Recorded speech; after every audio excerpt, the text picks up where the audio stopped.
الرحمن الرحیم، السلام علیکم ناظرین۔ کل شام کو سپریم کورٹ آف پاکستان کا ایک فیصلہ آیا اور وہ فیصلہ تھا 25 مئی کو۔ آپ کو پتہ ہے جو پروسیڈنگ ہوئی تھی اور اس میں اسلام آباد کی طرف جو مارچ کر رہے تھے عمران خان صاحب، اس کے متعلق ڈوز اور ڈونٹس کا جب انہوں نے یہ کہا کہ جی آپ نے H8 اور H9 میں وہاں پہ آ کے آپ نے جلسہ کرنا ہے، اور انہوں نے گورنمنٹ کو ڈائریکشن دی کہ آپ ان کو آنے دیں، تو اس کے متعلق آپ کو پتہ ہے کہ پھر اس شام کو ڈی چوک میں لوگ چلے گئے، وہاں پہ آگ بھی لگائی گئی اور بھی کچھ ہوا مسائل۔ اور دوسری طرف پی ٹی آئی کے لوگ یہ کہتے ہیں کہ ظاہر ہے ان کے اوپر آنسو گیس بھی ہوا، لاٹھی چارج بھی ہوا، یہ سب کچھ۔ تو اس کے اوپر سپریم کورٹ آف پاکستان نے جو یہ سارا کچھ ہوا، تو اٹارنی جنرل آف پاکستان نے آپ کو بتایا کہ عمران خان صاحب کے اگینسٹ پروسیڈ کرنے کی درخواست کی تھی کہ جی ان کے خلاف کنٹمپٹ پروسیڈنگ کی جائے، لیکن جو سپریم کورٹ کا یہ جو 5 رکنی بینچ تھا، اس کی اکثریت نے اس چیز سے اگری نہیں کیا۔ کنٹمپٹ پروسیڈنگ کی جو درخواست تھی اس کو ریجیکٹ کیا، ماسوائے جسٹس یحییٰ آفریدی صاحب نے، انہوں نے یہ کہا کہ جی کنٹمپٹ پروسیڈنگ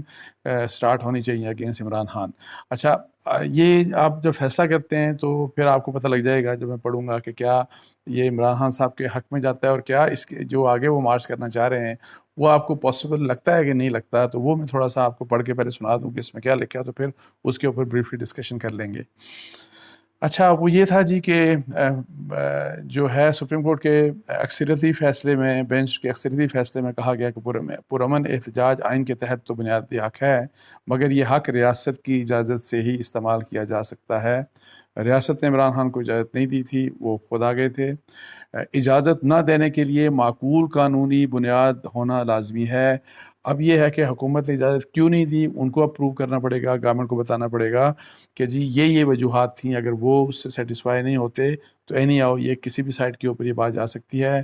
اچھا، مگر یہ حق ریاست کی اجازت سے ہی استعمال کیا جا سکتا ہے۔ اچھا، وہی والی بات کی اجازت نہ دینے کے لیے معقول قانونی بنیاد ہونا لازمی ہے۔ 25 مئی کا عدالتی حکم مظاہرین عوام کے آئینی حقوق کے تحفظ اور ریاست کے مابین توازن قائم کرنے کے لیے نیک نیتی سے دیا گیا۔ یہ جو سپریم کورٹ نے کہا، وہی جو ڈوز ڈونٹس کیا ہوں گے جو انہوں نے 25 مئی کو جو انہوں نے دیا تھا، اور جس کے بارے میں گورنمنٹ نے یہ کہا کہ جب انہوں نے فیصلہ دیا تو پھر تو کھلا میدان ہو گیا اور سب لوگ اسلام آباد کی طرف چل پڑے۔ تو یہ ہے کہ جی انہوں نے کہا صاف نیت سے دیا تھا، اور انہوں نے افسوس کا اظہار کیا کہ اس کا احترام نہیں کیا گیا۔ اس پر عدالت کو مایوسی اور رنج ہوا۔ سپریم کورٹ نے اس کے ساتھ ہی پھر ڈی جی ISI، DGIB، IG Islamabad, chief commissioner اسلام آباد کو 7 دن کے اندر 25 مئی کے واقعات کی رپورٹ عدالت میں داخل کرنے کا بھی حکم دیا۔ اچھا، یہ جو کیا انہوں نے کس قسم کی ڈیٹیل مانگی ہیں وہ بھی میں آپ سے ابھی میں شیئر کرتا ہوں، لیکن تھوڑا سا اور جو چیزیں اس فیصلے میں تھی کہ جی وہ کون سی خاص باتیں تھیں وہ بھی میں تھوڑا سا آپ سے آپ کے ساتھ شیئر کر لیتا ہوں۔ اچھا، وہی بات کہ عدالت نے کہا کہ عدالت کو رنج ہے کہ اس کے فیصلے کا احترام نہیں کیا گیا۔ عمران خان کے خلاف توہین عدالت کی کارروائی سے متعلق اٹارنی جنرل کی درخواست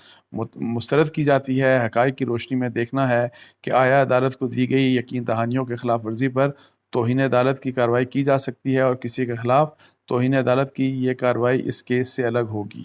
یعنی وہ کہہ رہے ہیں اس کیس سے الگ ہوگی، مطلب وہ جو کویشچنز انہوں نے کیے نا، جو میں نیچے جا کے پڑھوں گا، اس کے کنسیکوینس میں اصل میں پتہ لگے گا کہ آگے کس طرح سے سپریم کورٹ پروسیڈ کرے گی۔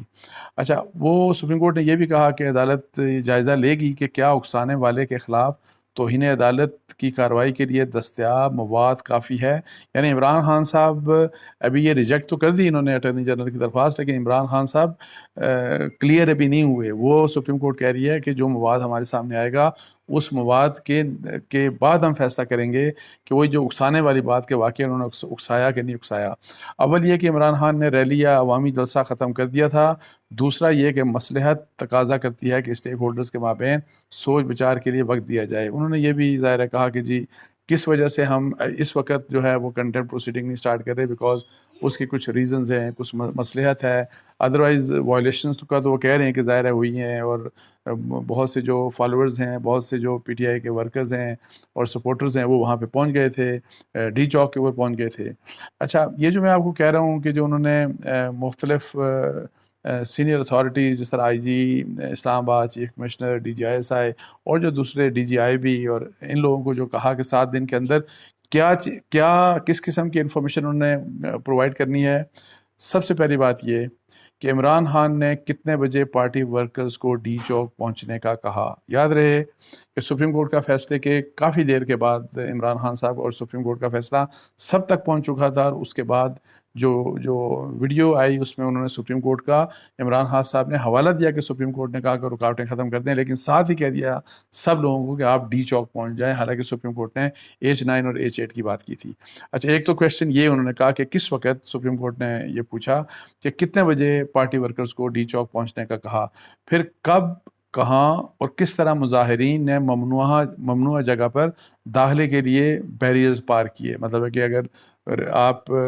جو ہے وہ کشمیر ہائی وے سے آگے نہیں آ سکتے تھے، یا اگر آپ ڈی چوک میں چلے گئے تو وہاں پہ کس طرح سے وہ پہنچ گئے، تو اس کی ساری ڈیٹیلز بھی ان تمام اتھارٹیز سے مانگ لی گئیں. پھر ریڈ زون میں گھسنے والے جو لوگ تھے وہ منظم تھے یا ویسے ہی خود سے آگے تھے، یہ بھی بات، اور وہ کس کی نگرانی میں یہ سارا کچھ ہو رہا تھا، یا وہ اچانک خود سے داخل ہو گئے. اچھا، پھر یہ بھی پوچھا گیا کہ کیا کوئی اشتعال انگیزی ہوئی یا حکومت کی یقین دہانی کی خلاف ورزی ہوئی، اور یہ بھی کہ حکومت کی آن پارٹ آف گورنمنٹ کیا کوئی خلاف ورزی ہوئی، کسی قسم کی وائلیشن ہوئی. پھر یہ بھی کہ کیا پولیس نے مظاہرین کے خلاف غیر متوازن کارروائی کی. یہ بھی اس میں ہے کہ جی جو پروسیڈنگ تھی، اور یہ جنرلی یہ 25 مئی کے ریلیٹڈ ہی ہے، اس جو سپریم کورٹ نے فیصلہ کیا اس فیصلے کے بعد، بیکاز اس فیصلے کی بات ہو رہی ہے، تو اس دن کیا پھر یہ جو کارروائی کی تھی پولیس نے، وہ کارروائی ٹھیک تھی یا وہ غلط تھی، اس کے اوپر بھی مطلب کہ سوال پوچھا گیا. پھر یہ کہا گیا کہ کتنے مظاہرین جو ہے وہ ریڈ زون میں داخل ہونے میں کامیاب ہوئے، اور پھر یہ کہ اگر ریڈ زون کی سیکیورٹی کے انتظامات تھے تو کیا حکام نے نرمی کی ان سیکیورٹی انتظامات میں. پھر یہ کہ کیا مظاہرین نے سیکیورٹی بیریئرز کو توڑا یا یہ محض خلاف ورزی تھی. اچھا، کیا مظاہرین میں سے کوئی لیڈر یا پارٹی ورکر G9 یا H9 گراؤنڈ پہنچا، یعنی جہاں پہ ان کو اصل میں پہنچنا چاہیے تھا. اور یہ یاد رہے کہ عمران خان صاحب کا جو جلوس تھا وہ سب لوگ وہیں سے ہی گزر کے آئے تھے، لیکن وہاں پہ نہیں آؤ، نہ عمران خان صاحب گئے نہ ہی ان کے کوئی ورکرز گئے، اور اس دن رپورٹس یہ کہہ رہی تھی کہ صرف پولیس کے کچھ لوگ وہاں پہ موجود ہیں. اچھا، اس کے علاوہ جو ایک امپورٹنٹ چیز ہے کہ جی کتنے سویلین زخمی یا ہلاک ہوئے اور ہسپتال پہنچے یا گرفتار کیے گئے. اچھا، اب یہ جو اس میں پھر عدالت جو ہے وہ ان تمام جو کویشچنز کے جب جواب ملیں گے اور یہ جو فیکٹس سامنے آئیں گے، تو اس کی بنیاد کے اوپر پھر فردر پروسیڈ کرنے کے بارے میں جو بھی اپنی وہ سپریم کورٹ فیصلہ کرے گی کہ آگے ہم نے کیا کرنا ہے اور کس قسم کی پروسیڈنگ کرنی ہے. لیکن میں آپ کو بتاؤں کہ میں نے یہ جو پڑھا تو مجھے لگا ایک بات. آپ کو پتہ ہے کہ عمران خان صاحب نے، ان کی پارٹی نے کل ایک پٹیشن بھی دائر کر دی سپریم کورٹ کے پاکستان کے سامنے کہ یہ فنڈامنٹل رائٹ ہے، پروٹیسٹ ہمارا رائٹ ہے، یہ وہ سارا کچھ جو آپ کو پتہ ہی ہے. لیکن اس کے اوپر آبجیکشن لگایا رجسٹرار صاحب نے، جو رجسٹرار سپریم کورٹ نے، اور وہ رجسٹرار آبجیکشن لگا کے واپس کر دیا، اور میرا خیال ہے کہ وہ دوبارہ سے فائل کر دیں گے. لیکن اینی ہاؤ یہ جو فیصلہ ہے اس کو دیکھ کے مطلب ہے کہ ایک تو بات کلیئرلی آپ کو پتہ لگی کہ supreme court of Pakistan is very upset کہ جو انہوں نے فیصلہ کیا اس کو فالو نہیں کیا گیا. اور فالو ایک سائڈ کا تو کلیئر ہے کہ ڈی چوک کے اوپر تو بڑا کلیئرلی کہا گیا تھا کہ آپ نے H9 H8 سے آگے نہیں آنا، تو ڈی چوک کے اوپر لوگ کیسے پہنچے. پھر یہی بات کہ عمران خان نے کیوں بات کی کہ ڈی چوک کے اوپر آئیں آپ، یہ سارا کچھ. تو پھر حکومت کی طرف سے اگر جو ٹیئر گیس ہے وہ کیا ایکسیسو تھی، کیا وہ اس کی ضرورت تھی یا نہیں تھی، اس کے اوپر بھی ظاہر ہے ایک اسپیکٹ آئے گا. لیکن جنرلی میں دیکھتا ہوں تو مجھے لگتا ہے کہ یہ جو فیصلہ ہے اور اس فیصلے کے کنسیکوینس میں جو کویشچنز جو ریز کیے گئے اور ان کویشچنز کا جو جواب طلب کیا گیا، تو مجھے لگتا ہے کہ عمران خان صاحب کے لیے کوئی ایزی گوئنگ نہیں ہوگی کہ وہ سیکنڈ جو دوبارہ سے وہ جو مارچ کرنا چاہ رہے ہیں اسلام آباد، اور وہ جو کہہ رہے ہیں کہ بالکل فری ہینڈ دے دیا جائے، اب ان کو فری ہینڈ نہیں ملنے والا. اب میرا خیال ہے کہ بہت سختی شاید ہوگی اور بہت سخت قسم کے ڈوز اور ڈونٹس ہوں گے. ادروائز میں آپ کو بتاؤں کہ چونکہ یہ سپریم کورٹ نے کہا کہ وہ تو ان کو تو افسوس اس بات کا، وہ تو رنج میں اس میں کہ ہماری بات کو نہیں مانا گیا. اور ظاہر بات ہے اگر سپریم کورٹ آف پاکستان کی بات کو مانا جاتا اور اور